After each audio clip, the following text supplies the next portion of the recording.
నమస్కారం. ఆధ్యాత్మిక విశేషాలు కార్యక్రమానికి స్వాగతం. ఇవాల్టి కార్యక్రమంలో భాగంగా భాద్రపద మాసంలో చేసుకునే విష్ణు పరివర్తన ఏకాదశి ఎలా చేసుకోవాలి తెలుసుకుందాం గురుగారిని అడిగి. గురుగారు నమస్తే. నమస్కారం. గురుగారు, ఈ భాద్రపద మాసంలో చేసుకుని ఈ విష్ణు పరివర్తన ఏకాదశి అంటే ఏంటి వివరిస్తారా? అసలు ఎలా చేసుకోవాలి? అమ్మలగన్నయమ్మ ముగురమ్మల మూల పుటమ్మ చాలా పెద్దమ్మ సురారులమ్మ కడుపారెడిబుచ్చినయమ్మ తన్నులో నమ్మిన వేల్పుటమ్మల మనమ్మలయమ్మ నుండెడియమ్మ దుర్గమాయమ్మ కృతాబ్ది ఇచ్చుత మహత్వ కవిత్వ పటుత్వ సంపదల్. శ్రీమాత్రే నమః. ఈ విష్ణు పరివర్తన ఏకాదశి, విష్ణు పరివర్తన తొలి ఏకాదశి రోజునాడు, అంటే మనం ఆషాఢ మాసంలో చెప్పుకున్నట్లుగా ఆ రోజున క్షీరాబ్దిపై శేషతలపం పైన విష్ణువు శయనిస్తాడు అని చెప్పుకున్నాం. ఇక్కడ శ్రీ మహావిష్ణువు ఈ రోజున, ఈ భాద్రపద మాసంలో వచ్చే శుద్ధ ఏకాదశి రోజున విష్ణువు ప్రక్కకి పొర్లుతాడు. శుద్ధ ఏకాదశి పొర్లి పండుకుంటాడు. ఆషాఢ మాసంలోనేమో శయనిస్తాడు, భాద్రపద మాసంలో శుద్ధ ఏకాదశిలోనూ పక్కకి తిరిగి పండుకుంటాడు, పొర్లుతాడు. అంటే పరివర్తన చెందు, దాన్ని పరివర్తనం అంటాం. అలా పొర్లతాన్నే పరివర్తనం అంటాం. స్వామివారు పరివర్తన అంటే కదులు పక్కకి ఉంటాడు కాబట్టి ఇది పరివర్తన చెందుతాడు కాబట్టి పరివర్తన ఏకాదశి అని పిలువబడుతూ ఉన్నది. విష్ణువు కాబట్టి విష్ణు పరివర్తన కాబట్టి శ్రీ మహావిష్ణువు ఈ పరివర్తన చెందేటటువంటి ఈ ఏకాదశి కాబట్టి దీన్ని పరివర్తన ఏకాదశి అని మనం చెప్పుకుంటూ ఉంటాం. అందుకే ఆ పేరు కూడా వచ్చింది. దీన్ని ఇంకొక పేరు కూడా పద్మ పరివర్తన ఏకాదశి అని కూడా అంటూ ఉంటాం. దీన్ని పద్మం మీద, ఆ శేషతల్పం మీద ఉంటాడు కాబట్టి అయినా పద్మ పరివర్తన ఏకాదశి అని కూడా చెప్పుకోవటం జరుగుతుంది. ఈ ఏకాదశి రోజున మనం వ్రతాన్ని ఆచరించాలి. ఏకాదశి వ్రతాన్ని ఆచరించాలి. ఈ ఏకాదశి వ్రతాన్ని అసలు ప్రతి మాసంలో వచ్చేటటువంటి అన్ని ఏకాదశుల్ని కూడా వ్రతాన్ని ఆచరించమని చెప్పబడుతూ ఉన్నది. ఏకాదశి రోజున ఉపవసించాలని చెప్పేసి అంటుంటారు. అదేవిధంగా ఈ ఏకాదశి రోజు కూడా చక్కగా ఉపవసించటం చేత కరువు కాటకాలు ఏర్పడవని, అన్నపానాదులకి ఇబ్బందులు ఆ కుటుంబంలో రావని, ఎటువంటి ఇబ్బందులు ఉండవని, మోక్షం కలుగుతుందని చెప్పి మనకు చెప్పబడుతూ ఉన్నది. ఒక పొద్దు ఉన్నట్లయితే, అంటే ఏకాదశి మొత్తం రోజు కూడా ఉపవసించి మరుసటి రోజు భోజనం చేయటం, ఇది ఒక పద్ధతి. లేదా కనీసం తీసివేతగా ఉండలేని పరిస్థితి వచ్చినా పగలంతా ఉపవసించి సాయంత్రానికి భోజనం చేయటం, రెండు పద్ధతులు. అంటే ఆరోగ్యపరంగా సహకరించినటువంటి వారు అలాంటి వారికి ఇప్పుడు ఒకరోజు ఒక పూట భోజనం తీసుకొని ఉపవసించటం. దీంట్లో పూర్వం మనకి కృతయుగంలో చెప్పబడినటువంటిది ఏంటంటే, మాంధాత చక్రవర్తి రాజ్యపాలన చేస్తున్నటువంటి సమయంలో ఒక రోజున తీవ్రమైనటువంటి కరువు కాటకాలు ఏర్పడ్డాయి ఆ రాజ్యంలో. ప్రజలకి తినటానికి తిండి లేక అలమటిస్తూ, రోగ పీడల చేత పీడింపబడుతూ, రకరకాలైనటువంటి ఇబ్బందులకు గురవుతూ కరువు కాటకాలకు ఏర్పడ్డ సందర్భంలో ఆ మాంధాత చక్రవర్తి బాగా అష్ట కష్టాలు పడ్డారు. ఆ ప్రజలందరూ, రాజుతో సహా కూడా అందరూ కూడా. దీనికి ఫలితంగా పండితుల్ని పిలిచి సలహా అడిగారు చక్రవర్తి. ఎప్పుడైతే పండితుల సహకారం, ఆ పండితులందరూ కూడా సూచన చేసి యజ్ఞ యాగాదులను నిర్వహించేశాడు. ఆ పండితులు చెప్పినట్టు సూచనల మేరకు యజ్ఞాలు యాగాదులు చేసుకొని అయినప్పటికీ కూడా ప్రయోజనము కలగలేదు. అంత యజ్ఞాలు అన్ని చేసినా కూడా ఫలితం లభించలేదు. వీటి వలన చివరికి అంగీరస మహర్షి అనేటువంటి ఒక మహర్షి యొక్క సలహా తీసుకున్నారు. తీసుకొని ఈ ఏకాదశి రోజున వ్రతాన్ని ఆచరించమని చెప్పాడు ఆ అంగిరస మహర్షి. ఏకాదశి రోజున సంపూర్ణంగా వ్రతాన్ని ఉపవసించి మరుసటి రోజున బ్రాహ్మణులకి దానం భోజనం అన్నసంతర్పణ చేసినట్లయితే ఈ కరువు కాటకాలన్నీ కూడా పూర్తవుతాయని చెప్పగా ఆ మాంధాత చక్రవర్తి ఏకాదశి రోజంతా చక్కగా ప్రజల కోసం తన కోసం ఉపవసించి మరుసటి రోజున అదేవిధంగా ఆ అంగిరస మహర్షి చెప్పినటువంటి సలహా మేరకు ఆచరించడం జరిగింది. ఎప్పుడైతే ఆచరించటం జరిగిందో అవన్నీ కూడా వాళ్ళకి కరువు కాటకాలన్నీ కూడా తొలగిపోయి చక్కగా ప్రజల కష్టాల నుంచి బయటపడటం జరిగింది. అంత శక్తివంతమైన రోజు. అందుకని రాజు మంచి బ్రాహ్మణుడిగా సమానంగా చూస్తారు. ఎందుకంటే ప్రజల కోసం తను ఉపవసించాడు. తండ్రి లాంటి వాడు అంటారు రాజును కూడా. కాబట్టి రాజు గుణం ఆ విధంగా ఉండాలి, మాందాతలాగా. అట్లా ఉంటే ప్రతి రాజ్యము, ప్రతి గ్రామము, ప్రతి పట్టణము, ఏ పట్టణానికి ఆ పట్టణం రాజుకు కానీ గ్రామ రాజులకు కానీ అలా ఈ విధమైనటువంటి ఆచరణ గనక చేసినట్లయితే గ్రామంలో ప్రజలందరూ కూడా సుభిక్షంగా ఉంటారని కూడా చెప్పబడుతూ ఉన్నది. రాజు మంచి మనస్కుడై ఉండాలి, ఇప్పుడు కూడా ఉండాలి. పండితుల సలహాలు తీసుకుంటూ ఉండాలి. మహర్షుల యొక్క వీటిని పాటిస్తూ ఉండాలి. ఆ అంగిరస మహర్షి చెప్పినటువంటి సలహాని పాటించడం చేత, ఏకాదశి రోజు ఉపవసించడం చేత చక్కగా అది కూడా ఆ పరివర్తన ఈ ఏకాదశి రోజునే ఇది చేయటం చేత వారికి అవన్నీ కూడా తొలగిపోయాయి. ప్రజలందరికీ కూడా ఒక్క రాజు ఉపవసిస్తే ఎంతమంది సుఖించారో చూడండి, సుఖిస్తున్నారు, సుఖపడుతున్నారు. కాబట్టి అంత గొప్పదైనటువంటిది ఈ పరివర్తన ఏకాదశి. ఈ పరివర్తన ఏకాదశి రోజునే ఆషాఢ మాసంలో మనకి యోగ నిద్రలో ఉన్నటువంటి ఉపకరించినటువంటి ఆ విష్ణువు పక్కకి తిరిగి ఒత్తిగిలా ఉండటం, అది మనకు ఇదంతా కూడా పురాణాల్లో చెప్పబడుతూ ఉన్నాయి. ఒత్తిగిలుగా పనుకోవటం అంటారు, పక్కకు తిరిగి. కాబట్టి ఇది చాతుర్మాస్యాల్లో ఇది కూడా ఒక మలుపు. చాతుర్మాస్యం చెప్పుకున్నాం ఆషాఢ మాసంలో. ఆ చాతుర్మాస దీక్షలో ఇది కూడా ఒక విశేషమైనటువంటిది. ఆ దీక్షలో ఉన్న వారికి కూడా విశేషంగా అత్యంత పవిత్రమైనటువంటిది. ఈ రోజున సంధ్యాకాలంలో విష్ణువును పూజించినట్లయితే విశేష ఫలితం వస్తుందంటున్నాడు. అంటే అంతేకాకుండా ఈ ఉపవసించేటటువంటి అవకాశం లేకుండా అటువంటి పరిస్థితి కూడా లేనటువంటి వాళ్ళు కనుక ఉన్నట్లయితే కనీసం సంధ్యాకాలంలో అంటే సూర్యుడు అస్తమించే సమయం కానీ సూర్యుడు ఉదయించేటటువంటి సమయాలు, ఇటువంటి సమయకాలంలో కూడా విష్ణువును గనక మనము పూజించినట్లయితే తత్ఫలితం వస్తుందని చెప్పి కూడా చెప్పబడుతుంది.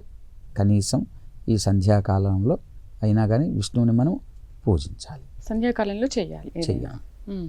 చేసినట్లయితే మంచి ఫలితాన్ని కలుగజేస్తుంది. ఇది కూడా అంటే ప్రతి సంవత్సరం భాద్రపద మాసంలో ఈ విష్ణు పరివర్తన ఏకాదశి అనేది వస్తుంది.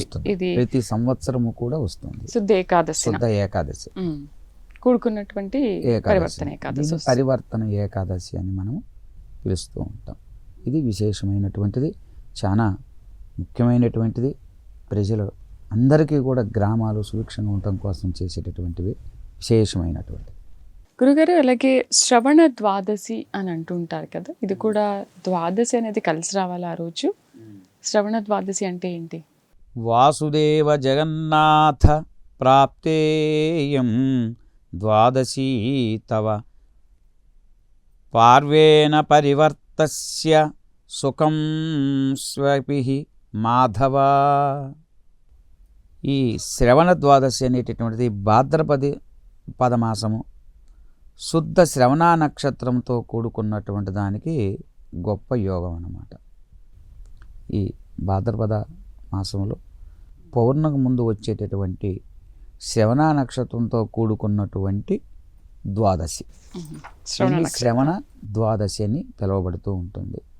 వీలైనటువంటి వారందరూ కూడా ఎవరికి అవకాశాలు కుదురుతుందో, వెసులుబాటు ఉంటుందో సాధ్యమైనంత వరకు ఈ భాద్రపద ఏకాదశి రోజున, అంటే ఇది 2 రోజులుగా చేసుకోవాల్సినటువంటిది. ఇది ఇందా చెప్పుకున్నట్లుగా పరివర్తన ఏకాదశి రోజున, అంటే ఈ ద్వాదశికి ముందు ఉన్నటువంటిది పరివర్తన ఏకాదశి.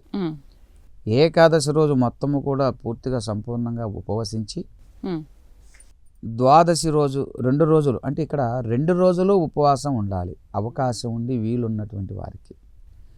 సరే, అవకాశం లేనటువంటి వారికి చెప్పాను ఇందాకట్లానే ఒక్క పూట భోజనం చేసుకొని సాయంత్రం పూట చక్కగా ఆరోగ్యపర ఇబ్బందులు ఉన్నటువంటి వారు, ఇతరత్ర ఉండలేనటువంటి వారందరూ కూడా సాయంత్రం సంధ్యా సమయంలో ఆరాధన చేసుకొని విష్ణువుని అర్చించుకొని భోజనం చేయటం.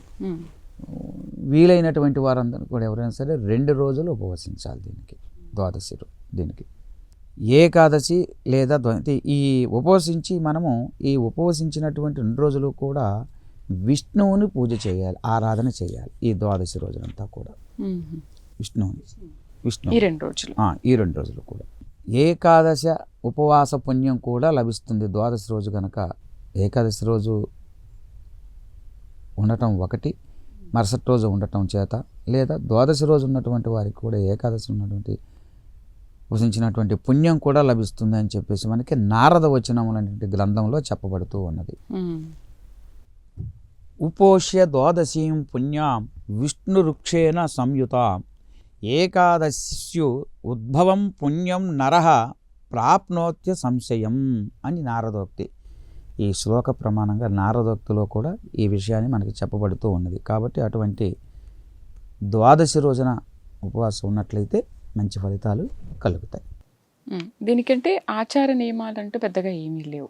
ఈ 2 రోజులు ఉపవాసం చేసి ఉపవాసం మంచినే మాట్లాడటం, చెడు మాటలు మాట్లాడకుండా, ఎప్పుడూ కూడా ఏ వ్రతానికైనా సరే, ఏ దైవ పూజానికి సంబంధించిందైనా సరే ఒక నియమాన్ని మనము తీసుకొని ఆ నియమం ప్రకారం విధి విధానాలతో మనము అర్చన ఆరాధన చేస్తున్నప్పుడు భగవత్ని గనక అర్చించేటటువంటి రోజుకి విశేషముగా పెట్టుకున్నటువంటి రోజున, విశేషం కాదు ఏ రోజు కూడా అంతే, పెట్టుకున్నటువంటి రోజున మన నోట్లో నుంచి సత్య పలుకులు, సత్యమైనటువంటి మాటలు మాట్లాడుతూ ఉండాలి. అబద్ధములు ఆడరాదు, ఎవరిని కూడా దూషించకూడదు. అది పగవాడైనా సరే, శత్రువులైనా సరే మనము వాడి పాటికి వాడిని వదిలివేయాలే కానీ మనముగా దూషించకూడదు, అసత్యం చెప్పకూడదు, సత్యం మాత్రమే చెప్పాలి. నిత్యము ప్రతి క్షణము కూడా భగవత్ సాన్నిధ్యంలో ఉండి స్మరణ చేస్తూ భగవంతుని నామస్మరణ చేస్తూ ఉండాలి. ఓం నమో నారాయణాయ, ఏది గురువులు ఏది ఆ విష్ణు నామాన్ని స్మరించమని చెప్తారో ఆ నామాన్ని స్మరణ చేసుకుంటూ చక్కగా భక్తి పరవశంతో చక్కగా చేస్తూ ఉన్నట్లయితే వారికి ఈ మొత్తం కూడా ఈ ఫలితం అంతా కూడా లభిస్తుంది. ఆ విధంగా భావయుక్తంగా కానీ ఇటువంటి ఆలోచన లేకుండా పొరుగువారు ఏం చేస్తున్నారనో, ఇంటివారు ఏం చేస్తున్నారనో, ఎదుటివారు ఏం నగలు పెట్టుకొచ్చారనో, ఇంకేదైనా సరే బంధువుల గురించో, ఇతరుల గురించో, లేదా రాజకీయాల గురించో, ఇంకొక ఇతర విషయాలకు సంబంధించినటువంటి వాటిలో రోజంతా నిమగ్నమై పొద్దున పూజ చేసి సాయంత్రంలోపు చేసే పూజలోపు ఈ ఉపవాస సమయంలో ఈ పదజాలాలు ఇవన్నీ మాట్లాడుకోవటం చేత మీరు చేసేటటువంటి ఈ విష్ణు ఏకాదశి రోజు కానీ ద్వాదశి రోజు కానీ చేసేటువంటి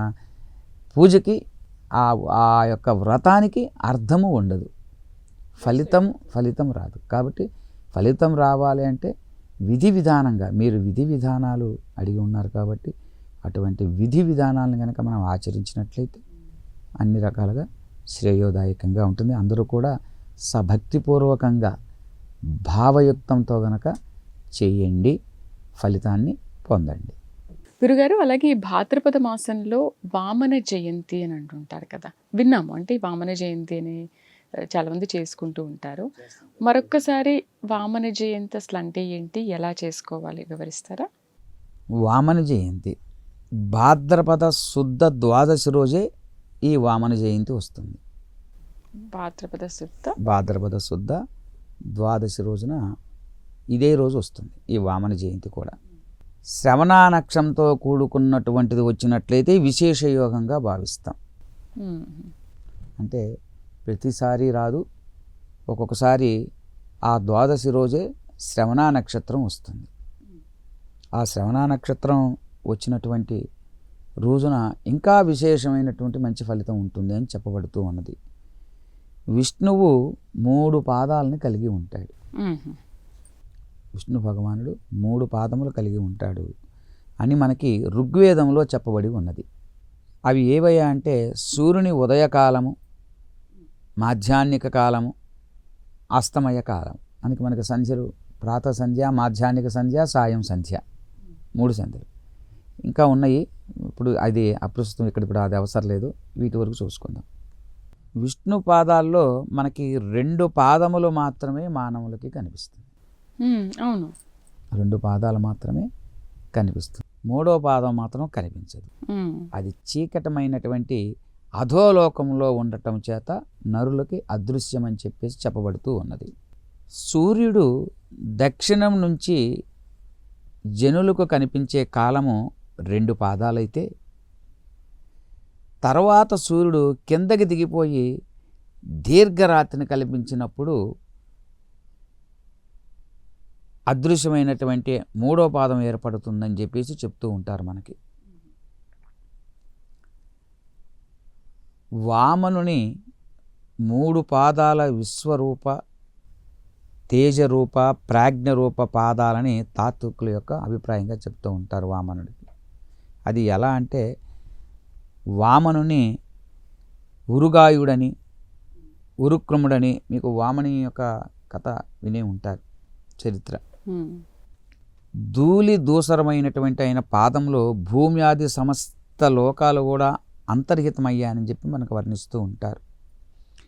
వేదాంత దేశకుల వారైతే ఆ పరమాత్మ త్రివిక్రమ స్వరూపాన్ని వర్ణిస్తూ ఆకాశానికి ఎత్తినటువంటి పాదము ధ్వజమై మందాకిని సల్లం ధ్వజపటమైనటువంటి బలిచక్రవర్తి యొక్క ఔదార్యాన్ని ఊర్ధ్వలోకాల్లోకి ప్రకటించడానికి ఎత్తినటువంటి పతాకం వల్లే ఉందని చెప్పి వర్ణిస్తూ ఉంటారు అందరూ కూడా మన వాళ్ళు. అంటే శ్రీ మహావిష్ణువు విభవావతారాల్లో త్రివిక్రమ స్వరూపం అనేటటువంటిది విశేషంగా అత్యంత అద్భుతంగా చెప్పబడుతూ ఉన్నది మనకి. అందుకనే మనం ఆ రోజున ద్వాదశి జయంతి జరుపుకుంటాం. దీని కారణాలు ఏంటంటే ద్వాదశి రోజు వామన జయంతి జరుపుకోవడానికి కారణం ముఖ్యంగా ఇదే.